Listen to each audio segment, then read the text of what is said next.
சகுந்தலை காத்திருந்து காத்திருந்து பாக்குறாங்க. துஷ்யந்தன் வரவே இல்லை. சகுந்தலைக்கு ஒரு ஆண் குழந்தை பிறக்க அந்த குழந்தைக்கு பரதன்னு பேர் சூட்டுறாங்க. பாரதம் அப்படிங்கிற நம்ம தேசத்தோட பேரு இவர்கிட்ட இருந்துதான் வந்திருக்கு. பாரத நாடுன்னு எல்லா திசைகளையும் புகழ் பரவுற அளவுக்கு இவர் ஒரு பேரரசராக திகழ்ந்திருக்காரு. பல நற்குணங்கள் நிறைந்த முன்னுதாரணமா இருந்த ஒரு மனிதர் இவர். குழந்தை பருவம் தாண்டி பரதனும் பெரியதாக ஆரம்பிச்சிடுறாரு. இப்போ கண்ப முனிவர் சகுந்தலையை அழைச்சு, நீ பரதனையும் கூட்டிட்டு போய் துஷ்யந்தனை பார்த்துட்டு வா, அவனோட தந்தைய அவனுக்கு அறிமுகம் செய்து வை அப்படின்னு சொல்றாரு.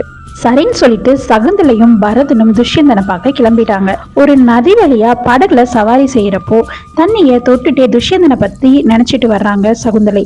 அப்போ அவங்களுக்கே தெரியாம கையில இருக்க மோதிரம் நழுவி தண்ணிக்குள்ள விழுந்துருது. அதுக்கப்புறம் சகுந்தலையும் பரதனும் அரண்மனையை அடைஞ்சிடுறாங்க.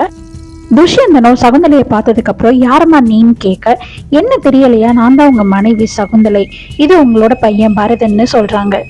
என்ன சொல்ற, இப்படி சொல்றதுக்கு உனக்கு என்ன தைரியம்னு சொல்லி பணியாளை விட்டு சகுந்தலையும் பரதனையும் அரண்மனையை விட்டு வெளியேற்ற வைக்கிறாரு துஷ்யந்தன்.